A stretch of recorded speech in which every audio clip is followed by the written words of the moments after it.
दुआ के through fight करते रहें उस चीज़ को, सेल्फ टॉक के थ्रू उस चीज़ को फाइट करते रहें कि नहीं, I can do it, I can fight it इंशाल्लाह।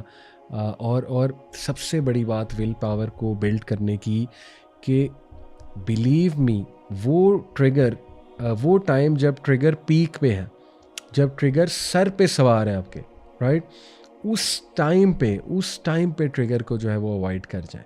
बहुत मुश्किल है, बहुत मुश्किल है, आई नो। आपको बहुत अजीब सी एंग्जाइटी होगी, ठीक है, वो ट्रिगर फाइट करते हुए, लेकिन कर लें, कुछ भी करके कर लें। ट्रस्ट मी, अगर आपने वो पीक का ट्रिगर फाइट कर लिया तो ऐसी विल पावर बिल्ड होगी, ऐसा सेल्फ कंट्रोल आएगा कि आप खुद हैरान हो जाएंगे कि सुभान अल्लाह, वाकई ये मैंने कैसे कर लिया। और आहिस्ता आहिस्ता उसका पाथवे बनेगा, ठीक है, उस विल पावर का आपके ब्रेन में। और एक टाइम आएगा, और ये हदीस से साबित है, अल्लाह के नबी सल्लल्लाहु अलैहि वसल्लम ने एक सहाबी को कहा था ना कि सब्र सब्र करने से आता है। सहाबी ने पूछा था ना, या रसूल अल्लाह बर्दाश्त कैसे आएगी, सब्र कैसे आएगा? सब्र सब्र करने से आएगा। दिस मीन्स कि सब्र प्रैक्टिस करोगे तो सब्र आएगा, राइट। तो ये कुछ विल पावर बिल्ड करने के तरीके हैं। और एक और प्रैक्टिकल तरीका है, ऐसे लोगों में बैठे जिनकी विल पावर स्ट्रांग है, जो मोटिवेशनल बातें करने वाले हैं, जो आपको मोटिवेट करने वाले हैं, बकअप करने वाले हैं। मैं आपको बताऊं, गोरों के पास स्पिरिचुअलिटी तो है ही नहीं, उनके पास कुरान भी नहीं है, कुरान की तिलावत भी नहीं है, हदीस भी नहीं है, दुआ भी नहीं है, तो वो भी पॉन्ड से बच जाते हैं, वो भी इन खराफात से बचे। नो फैब कम्युनिटी, पूरी कम्युनिटी है गोरों के अंदर, नो फैब। और वो they are hitting the gym, they are doing exercise, they are building, because exercise builds your self esteem and confidence and will power, endorphin release होता है, and they are doing productive things. उनकी youth businesses कर रहे हैं, business में involve किया हुआ है, अपने आप को बुक रीडिंग में इन्वॉल्व किया हुआ है। देखें ना, कितना कुछ वो करके दिखा रहे हैं कि इंसान में बड़ा पोटेंशियल है, विल पावर। आपस में बैठ रहे हैं, एक दूसरे को बकअप कर रहे हैं, बल्कि मजाक उड़ाया जाता है उस टीनेजर का जो पॉर्न देख रहा है, जो है ना वो इन कामों में लगा हुआ है, राइट। उन्हें शेम किया जाता है बाकायदा। तो यहाँ पे मैं बस एक बात क्लियर कर दूं कि अगर कोई टीन एज में है तो वी अंडरस्टैंड, टीन एज में बहुत हार्मोन्स चेंज होते हैं, तो डिज़ायर्स आती हैं। इस पे भी अभी हम इंशाल्लाह बात करेंगे। एहतलाम, it starts with that puberty में, राइट। ख्वाब ऐसे आ सकते हैं, फिर ज़ाहिर है बहुत ज़्यादा डिज़ायर्स आ सकती हैं। तो यस, इस्लाम एक्नॉलेज करता है डिज़ायर्स को, लेकिन इस्लाम एक पूरा तरीका बताता है उनको गाइड कैसे करना है। तो इसमें तहारत का कॉन्सेप्ट है। एहतलाम के बाद जो है वो गुस्ल का तरीका है, वो सीखना चाहिए टीनेजर्स को, आपको अपने बच्चे बच्चियों दोनों को सिखाना चाहिए। ये सेक्स एजुकेशन का हिस्सा है, पेरेंट्स को देना चाहिए। इस पे भी बात होनी चाहिए, सेक्स एजुकेशन पे, राइट। ये भी एक हल है। और इवन स्कूल्स को मैं तो कहता हूँ देना चाहिए। महरम नॉन महरम का कॉन्सेप्ट बच्चों को छोटी एज से देना चाहिए, जब वो मेरे ख्याल 10-11 साल के हो जाएं। और उनको टच का बताना चाहिए, जो अनसेफ टच है और जो सेफ टच है, राइट। उन्हें उनके बॉडी पार्ट्स का बताना चाहिए, उन्हें इवन मैस्टरबेशन पे बात होनी चाहिए। तो ये भी एक सोल्यूशन है, सेक्स एजुकेशन। तहारत पे बात होनी चाहिए। तो बहरहाल, coming back to what I was talking about, no fab community. तो देखें, वो विल पावर बिल्ड करने की बहुत सी टेक्निक्स हैं। अल्लाह माफ़ करे, एक बच्चा टीन एज में अगर पॉर्न ही देख रहा है और वो गंदी चीज़ों में लगा हुआ है, तो उसको खुद फील करना चाहिए कि भाई मैं कर क्या रहा हूँ। उसको खुद अपने आप को शेम दिलानी चाहिए, ठीक है, कि ये क्या तरीका है। उसको खुद अकल जो है वो लेनी चाहिए, ठीक है। तो इसलिए मैं आपको बता रहा हूँ विल पावर बिल्ड करने के कुछ तरीके। और विल पावर रेजरवायर जब बिल्ड होता है तो इन चीज़ों को फाइट करना अल्हम्दुलिल्लाह आसान हो जाता है और बंदा स्ट्रॉन्ग फील करता है, ठीक है। तो ये मैंने कुछ तरीके आपको बताए, जिनमें एक्सरसाइज भी है, जिनमें अपने आप को ऐसे लोगों में उठना बैठना है, good company, strong people, mentally strong people, people of will power, people of determination. और गोल्स बनाने चाहिए आपको। एक बंदा जिसके गोल्स ही कोई नहीं है, एम्बिशन ही कोई नहीं है, रैंडम लाइफ है, उसकी तो विल पावर टूटेगी। वो तो फिर इन्हीं चीज़ों में पड़ेगा, फारिग दिमाग है ऑब्वियसली, ठीक है। अपने आप को फिर जाहिर है गुनाह करने के फ़ौरन बाद कोई अच्छा काम करना, जो मैंने प्रीवियसली आपको इस्लाम की रूह से विल पावर बिल्ड करने के तरीके बताएं। और उस टाइम पे ट्रिगर को कंट्रोल कर जाना जब ट्रिगर पीक पे होता है, ट्रस्ट मी, इससे आपकी विल पावर बहुत बिल्ड होगी। है मुश्किल, लेकिन you will see magic happening, ठीक है। तो ये कुछ चीज़ें मैंने आपको बताई। इसके बाद दूसरा तरीका है स्पिरिचुअल रेजरवायर। ये दो चीज़ों को आप ले लें। स्पिरिचुअल रेजरवायर, इंसान अगर बिल्ड अपना नहीं कर रहा है तो कैसे वो मुकाबला करेगा गुनाहों का, कैसे वो मुकाबला करेगा फितनों का। स्पिरिचुअल रेजरवायर का पूरा फ्रेमवर्क इस्लाम ने दिया है। सुबह शाम के अज़कार है, मॉर्निंग इवनिंग अज़कार, उसमें दुआएं हैं, प्रोटेक्शन की दुआस है। हिस्नुल मुस्लिम ऐप अभी डाउनलोड करें, खोलें, मॉर्निंग इवनिंग अज़कार पढ़ा करें। वो नमाज, इन्न सलाता तन्हा अनिल फ़हशाई वल मुनकर, सुभान अल्लाह, बेशक नमाज बुराई फुहुश कामों से बचाती है। अमेजिंग, माशाल्लाह। तो इस पर बात होनी चाहिए और नमाज की तरफ आपको खुद आना चाहिए। वज़ू बंदा करता है अच्छा फील, जो बंदा वज़ू कर रहा है, नमाज पढ़ रहा है, वो गुनाह कैसे करेगा?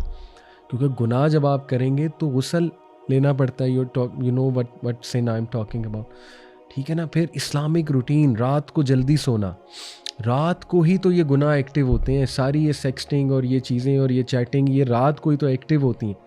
तो अपने आप के लिए ऐसे गोल सेट करना कि सुबह उठना है आपको और सुबह उठ के कुछ करना है, अपनी एक्टिविटीज़ इस तरह से डिज़ाइन करना, राइट। तो स्पिरिचुअल, इससे भी आपको स्पिरिचुअल बूस्ट मिलेगा।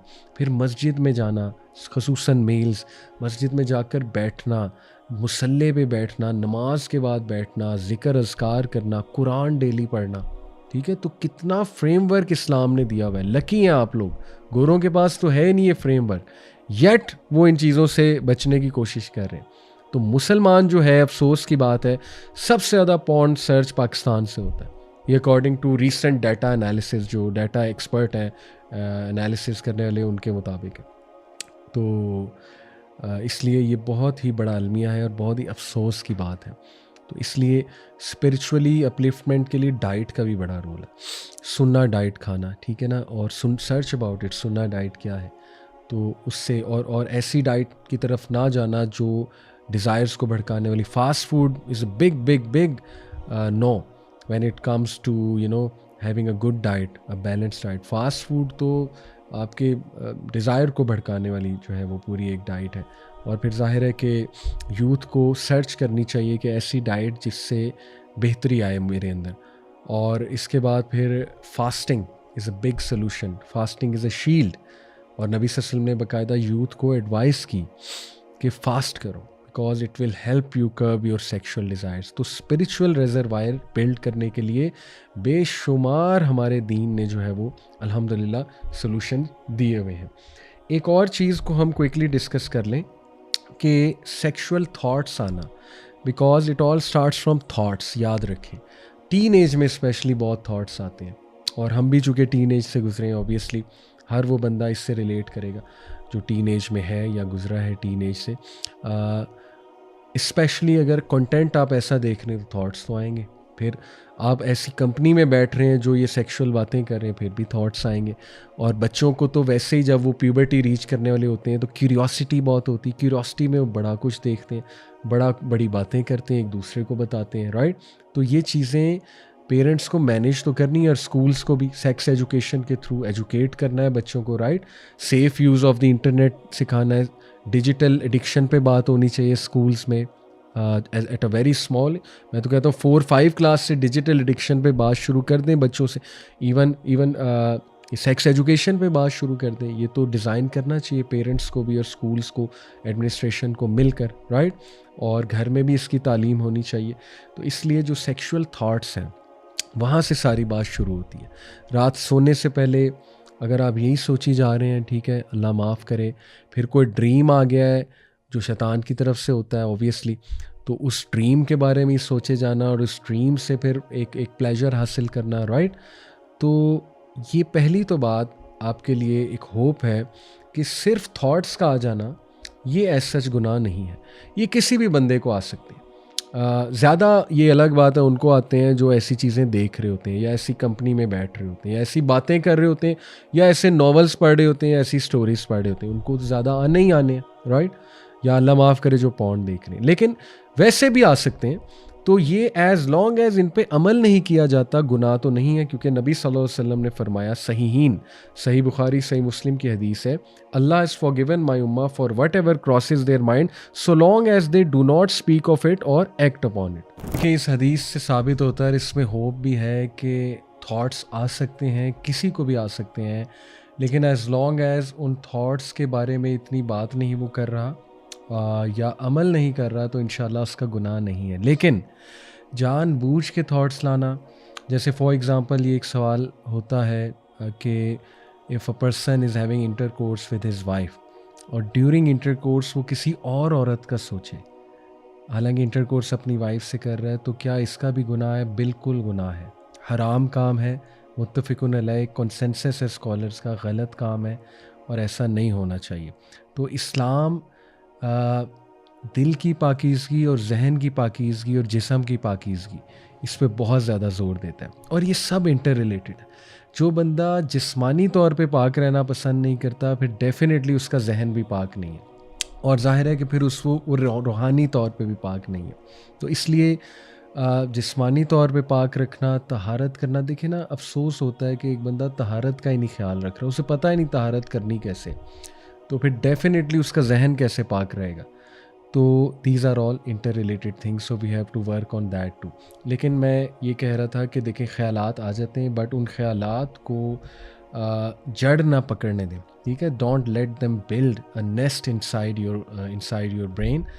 तो दैट इज़ फाइन कभी कभी आना, बट रेजिस्ट देम इंशाल्लाह। आउज़ बिल्ला पढ़ें, अपने जहन को पाक करें, उठ जाया करें उस जगह से, अपने आप को किसी प्रोडक्टिव काम में इन्वॉल्व कर लिया करें, right. And don't actually think about it, just उनको झटक दिया करें, वसवसों को, ऐसे वसवसों को, राइट।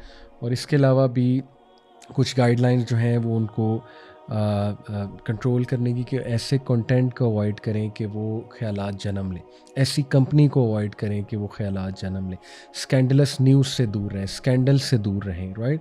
अपनी नज़रों की हिफाजत करें, बहुत ये जो है ना वो ज़रूरी है। और ज़ाहिर है कि इवन काउंसलिंग करवाएं, साइकोलॉजिस्ट को कंसल्ट आप कर सकते हैं अगर आपको लगता है कि बहुत एक्सट्रीम होता जा रहा है, ठीक है, तो डेफिनेटली काउंसलिंग भी जो है वो एक ऑप्शन है। अब हम थोड़ी बात भी इसकी भी कर लेते हैं मैस्टरबेशन के ऊपर।